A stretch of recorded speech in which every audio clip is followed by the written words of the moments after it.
हमने वीडियो भी ऑन कर दिया। तो बच्चों कल एक बच्चे की प्रॉब्लम थी DPP number 12.1, DPP 12.1 problem number 4।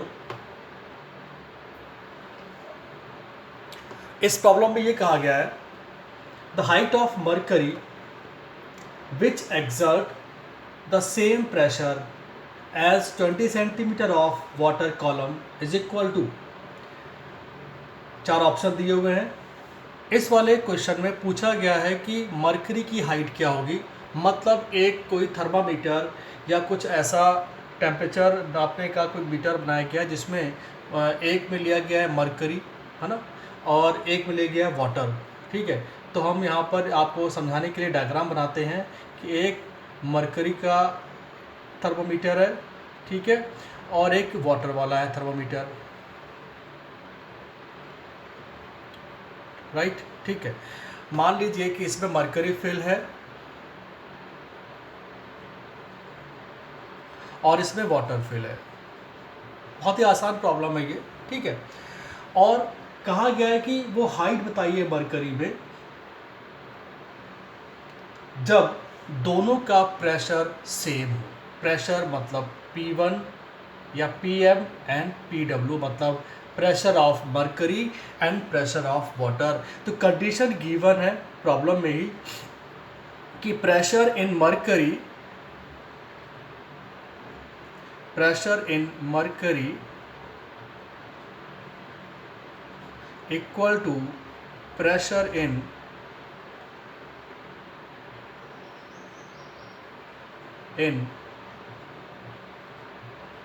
Water. यहाँ पर आप अंडरस्टैंडिंग आपकी ये है कि अगर हम मरकरी बोल रहे हैं तो मतलब ये थर्मोमीटर की बात चल रही है, ठीक है। एक में थर्मोमीटर है, एक में मरकरी और एक में वाटर है, ठीक है। तो कह रहे हैं कि आप वो कंडीशन बताइए जब दोनों का प्रेशर सेम है, तो उस कंडीशन में इस वाले मरकरी वाले थर्मोमीटर की हाइट क्या होगी, ठीक है। इसको आप लिख लें HM, इसको आप लिख लें HW, हाइट ऑफ वाटर, ठीक है। तो बच्चों हाइट ऑफ वाटर गिवन है, क्या क्या गिवन है, हाइट ऑफ वाटर गिवन है, और क्या गिवन है कि इस वाले वाटर का जो थर्मोमीटर है इसका प्रेशर मरकरी के थर्मोमीटर के प्रेशर के इक्वल है। ये हमने पहले आपको बता दिया है, ठीक है। तो बच्चों देखो गिवन क्या क्या है। अगर हम बात करें मरकरी वाले के लिए, थोड़ा यहाँ लिखते हैं, इधर दिखेगा नहीं ऐसे।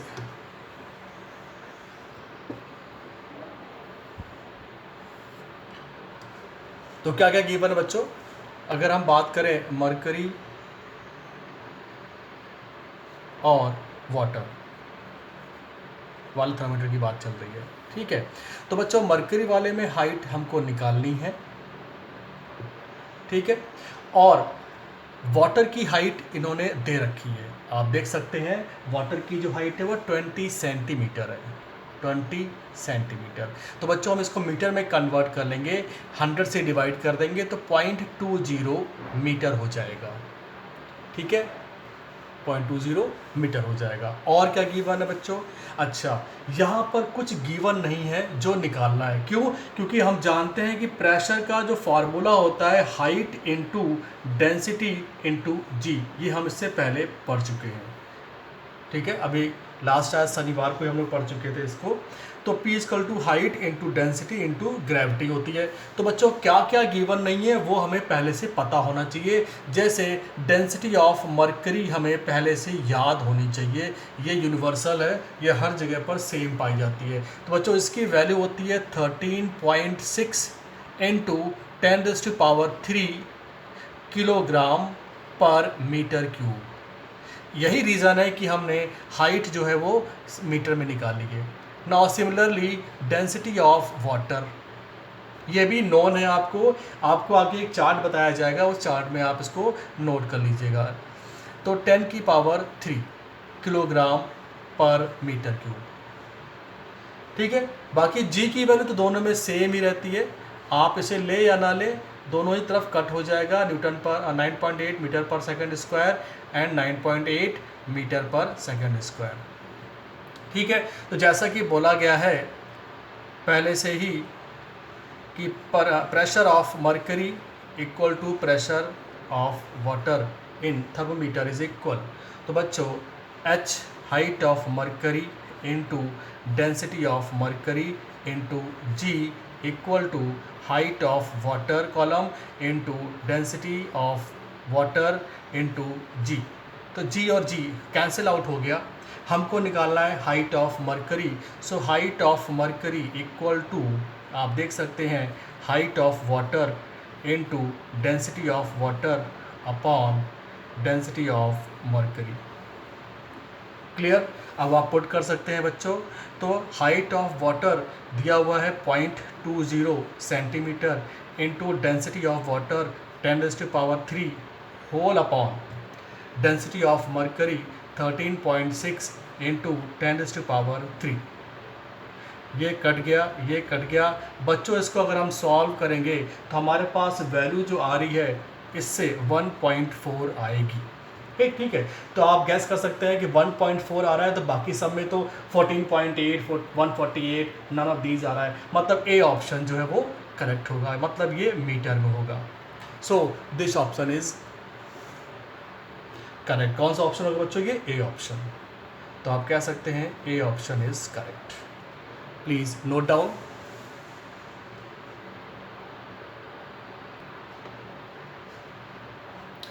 Now example of Buoyancy।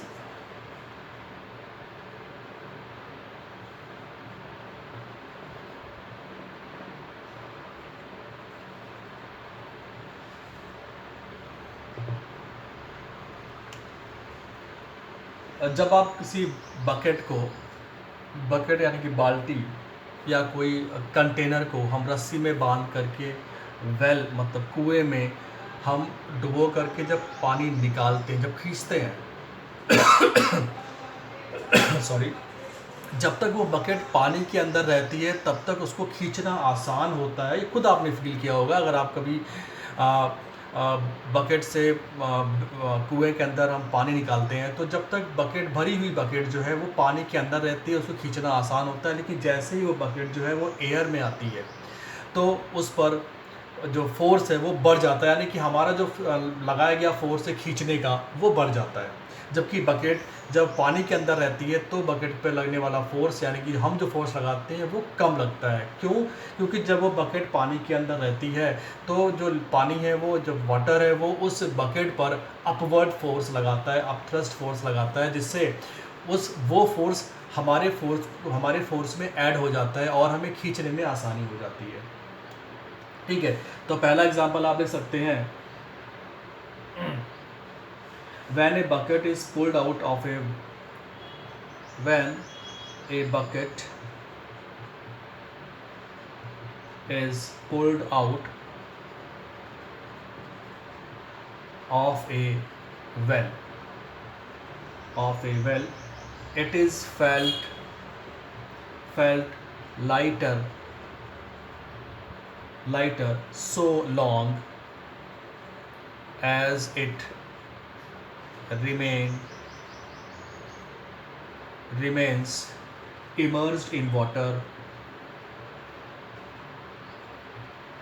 immersed in water inside the well। ठीक है, तो कहा गया when a bucket is pulled out of a well it felt lighter so long as it remained immersed in water inside the well। क्यों? आप कह सकते हैं ड्यू टू buoyant फोर्स। ठीक, यही रीज़न है इसका। बाकी इससे रिलेटेड बहुत सारी और भी चीज़ें हैं। जब किसी तालाब से, पुराने समय में तालाब से क्या होता था कि पानी भरने के लिए घड़ा ले जाया करते थे, तो वहाँ पर बताया कि जब वो घड़ा पानी से भरा हुआ पानी के अंदर रहता है तब तक उसे उठाना आसान होता है। जैसे आपने उसको उठा के एयर में ले आए तो वो थोड़ा सा दिक्कत देना शुरू करता है, मतलब ज़्यादा हैवी लगता है। वही जो एयर में उसका वेट है वो एक्चुअल वेट है। तो पानी में यानी कि लिक्विड में जब वो कोई कंटेनर डूबा होता है तो उसका एक्चुअल वेट नहीं होता है, बल्कि उसका एक्चुअल वेट कम हो जाता है। ठीक है, ओके। तो बच्चों अब हम आपको बताने जा रहे हैं कि ये जो बयान फोर्स है या अपथ्रस्ट फोर्स है वो किन किन फैक्टर्स पर डिपेंड करता है। तो ये एग्जांपल आपके लिए सफिशिएंट है, दूसरा हमने आपको एग्जांपल बता दिया। और भी हैं चीज़ें, जैसे कि आप अगर जो हाइड्रोजन गैस के जो बलून होते हैं, छोटे पे आप लोगों ने खेला होगा, जो एयर में बलून्स उड़ते हैं वो कैसे उड़ते हैं एयर में। तो बच्चों जो एयर की जो डेंसिटी है वो उस बलून की डेंसिटी से ज़्यादा है। ठीक है, जो बलून में जो एयर भरी हुई है, जो गैस भरी हुई है, उसकी डेंसिटी से ज़्यादा है एयर की डेंसिटी जो एटमॉस्फेयर में। यही रीज़न है कि वो हमारी जो एटमॉस्फेरिक एयर है वो उस बलून के एयर पर बलून के साथ में अपवर्ड फोर्स लगाता रहता है, इसलिए जो है बलून ऊपर की तरफ आसमान में उड़ता रहता है। तो ये भी आप एग्जाम्पल ले सकते हैं। But next topic is factors जो कि बयान फोर्स को इफ़ेक्ट करते हैं, वो हम बताने जा रहे हैं आपको। Now, factors on which upthrust or buoyant force depend. Buoyant force depend.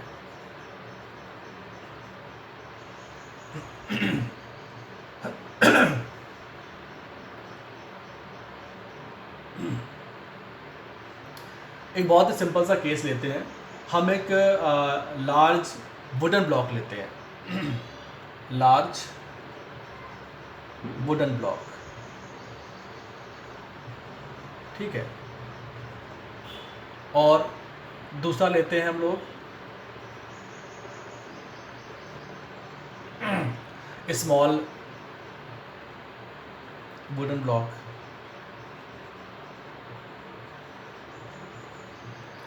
ठीक है, तो आप क्या करेंगे, आप दोनों को बारी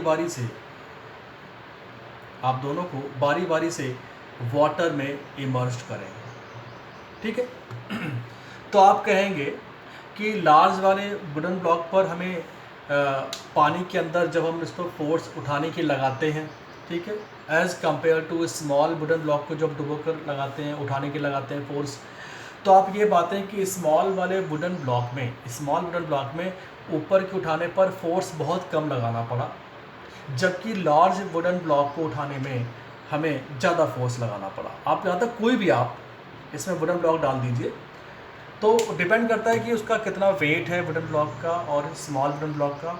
तो जितना ज़्यादा हैवी वेट की बॉडी आप डालेंगे पानी के अंदर, तो उसको उठाने के लिए आपको उतना ही फोर्स ज़्यादा लगाना पड़ेगा। ठीक है, आप जान रहे हैं कि अपथ्रस्ट फोर्स लग रहा है, लेकिन उसकी भी एक लिमिटेशन होती है कि ज़्यादा हैवी, अब आप वुडन ब्लॉक की जगह पर आप चाहो तो अगर मेटल चीज़ डालो तो डूब ही जाएगा, जबकि वुडन ब्लॉक नहीं डूब रहा है।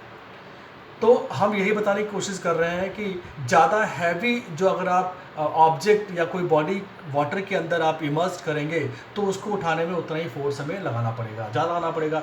तो इसलिए हम स्मॉल वुडन ब्लॉक की बात करें, इसमें हमें फोर्स कम लगाना पड़ेगा। तो आपने ये पाया कि अगर हम ऑब्जेक्ट हैवी वेट की डालते हैं तो उस पर अपथ्रस्ट फोर्स तो कांस्टेंट ही रहता है, ठीक है, लेकिन हम जब उठाएंगे उसको हैवी वेट को तो हमें फोर्स ज़्यादा लगाना पड़ेगा। लेकिन स्मॉल वुडन को जब डुबोते हैं या इमर्ज करते हैं तो हमें फोर्स कम लगाना पड़ेगा। लेकिन अगर हम एक काम करें, अगर हम इसमें सेकंड केस में वाटर प्लस सॉल्ट मिक्स कर दें, मतलब लिक्विड की डेंसिटी इंक्रीज हो जाएगी,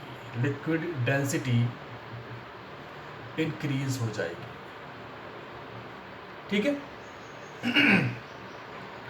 अब जब लिक्विड डेंसिटी इंक्रीज हो जाएगी तो बच्चों अपथ्रस्ट फोर्स की वैल्यू बढ़ जाएगी, मतलब U इंक्रीजेस। कैसे, आप एक्सपेरिमेंट करके देखिए। आप वही वुडन ब्लॉक जो हैवी था, जिसको उठाने के लिए आप ज़्यादा फोर्स लगा रहे थे, क्योंकि उस समय अपथ्रस्ट फोर्स ज़्यादा नहीं लग रहा था, लेकिन जैसे आपने वाटर में उस सॉल्ट को मिक्स किया तो अब वही वुडन ब्लॉक जो है हमें उठाना आसान हो गया।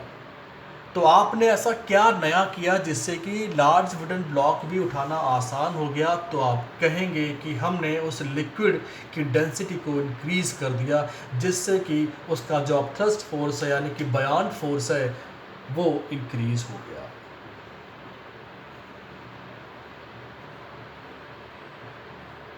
So please note down.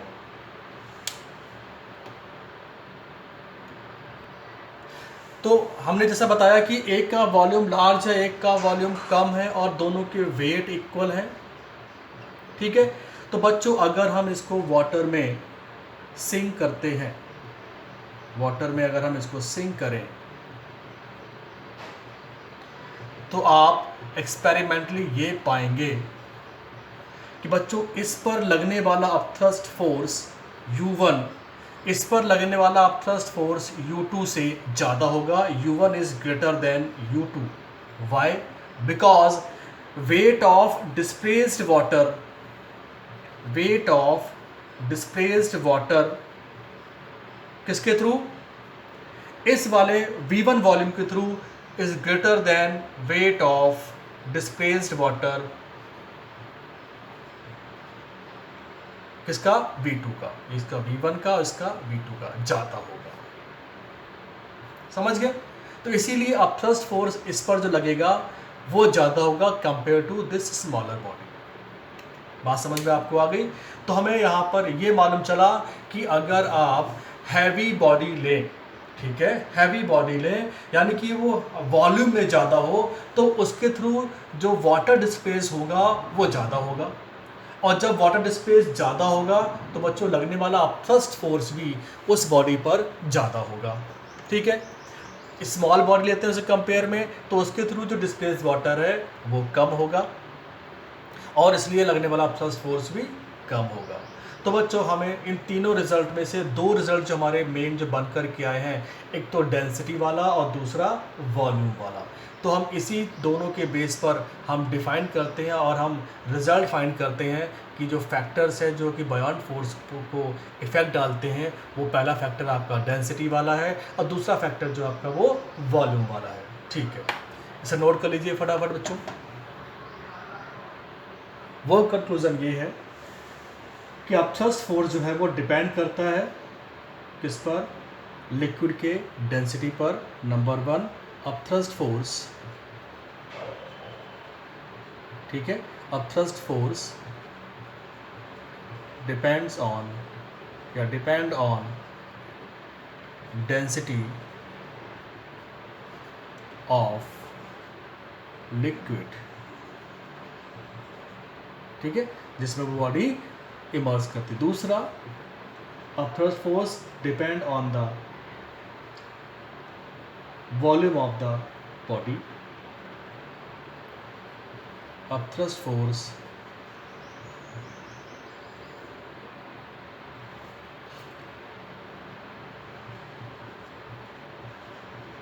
Depend on the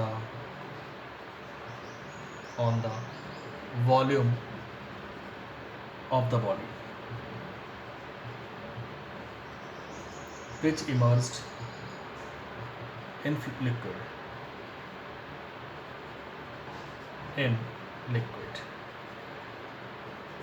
ठीक है, तो आपने दो फैक्टर्स कंक्लूजन निकाल लिए। तो ये बच्चों टॉपिक खत्म हुआ, आगे बढ़ते हैं, इसे नोट कर लीजिए।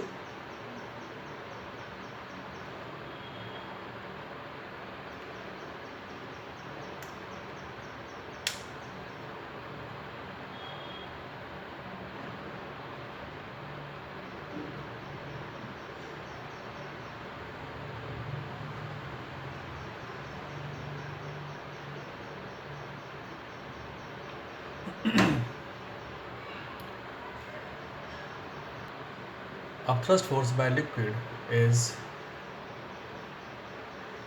U। अब देखिए बच्चों इसमें कौन कौन से केस आते हैं। पहला case 1, if W weight of the body is greater then upthrust force, मतलब जो आप बॉडी इमर्स कर रहे हैं लिक्विड में उसका वेट अगर ज़्यादा है अपथ्रस्ट फोर्स से, तो बच्चों क्या होगा, बॉडी जो है वो सिंक कर जाएगी, मतलब डूब जाएगी। बॉडी विल बी सिंक, मतलब डूब जाएगी। ठीक। दूसरा case, if W is equal to upthrust force,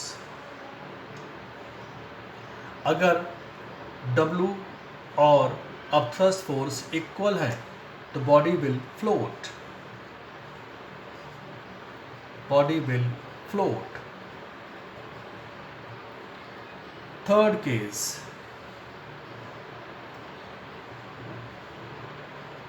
if weight of the body is less than, ठीक है, is less than upthrust force, body will, अगर वेट कम होगा अपथ्रस्ट फोर्स से तो बॉडी जो है ये भी फ्लोट करेगी। बट दोनों में फिर डिफरेंस क्या हुआ, तो बच्चों इस वाले केस में जो है वो बॉडी ऐसे डूबेगी, मान लीजिए लेवल वाटर का ये है तो इस तरह से फ्लोट करेगी, ये आपका बॉडी है, यानी कि सरफेस को टच करते हुए फ्लोट करेगी। जबकि इस वाले केस में क्या होगा, ये सरफेस ऑफ वाटर है तो बॉडी का बहुत ही हल्का पार्ट डूबेगा, ये वाटर का लेवल है। ठीक है, तो आप कह सकते हैं body will float with fully immersed, आप ऐसे लिख सकते हैं फुली इमर्स्ड, मतलब वो बॉडी डूबेगी फिर भी वो जो है ऊपर फ्लोट करती रहेगी। लेकिन इस वाले केस में वो फ्लोट नहीं करता है, पहले केस में वो डूब जाती है, फ्लोट ही नहीं करता। लेकिन बाकी के दोनों केस में बॉडी फ्लोट करती है। ठीक है, कैसे फ्लोट करती है, इस वाले केस में क्या होता है, वाटर लेवल से नीचे वो बॉडी फ्लोट करती रहेगी। लेकिन इस केस में क्या होता है कि बॉडी का जो कुछ ही पोर्शन है वो डूबता है और पूरी बॉडी जो है वो एयर में रहती है। तो आप कह सकते हैं ये इतनी बॉडी जो है एयर में है और जो बाकी का जो पोर्शन है नीचे वो वाटर में है। So please note down. तो आप देख रहे हैं इतना अपथ्रस्ट फोर्स है। तो अगर कभी आप जब स्विमिंग करने जाएं और आपको लगे कि आप जो है डूबने वाले हैं, तो अपनी बॉडी को सांस लेकर के थोड़ा सा बड़ा करिए, फैलाइए आप अपनी बॉडी को। ठीक है, तो आप इजीली तैर सकते हैं। इसीलिए एक चीज़ और है बच्चों कि रिवर के कंपेयर में सी वाटर में तैरना, स्विमिंग करना आसान होता है। क्यों? क्योंकि रिवर वाटर में बच्चों सॉल्ट की मात्रा कम होती है, जबकि सी वाटर में सॉल्ट की मात्रा बहुत ज़्यादा होती है। इतनी ज़्यादा होती है कि अगर आप उसका एक गिलास पानी पी जाएं तो आपकी डेथ हो सकती है, आपके जो इंटेस्टाइन है वो ख़राब हो सकती है, इतना सॉल्टी वाटर होता है सी का। तो बच्चों हमारे पास टाइम बचा है केवल 3 मिनट और देखते हैं टॉपिक और क्या हो सकता है। कंप्लीट टॉपिक हो गया बच्चों। तो इस यहाँ तक का असाइनमेंट हमने आपको कल दे दिया था, कल नहीं परसों दे दिया था। अब जो हम टॉपिक आपको पढ़ाएंगे फ्लूइड ही चलेगा। अब चलेगा बच्चों आर्किमिडीज प्रिंसिपल। तो इन 2 मिनट्स में हम केवल आपको वर्बली बता देते हैं और इस टॉपिक को स्टार्ट हम कल ही कर पाएंगे। तो बच्चों आर्किमिडीज प्रिंसिपल क्या होता है?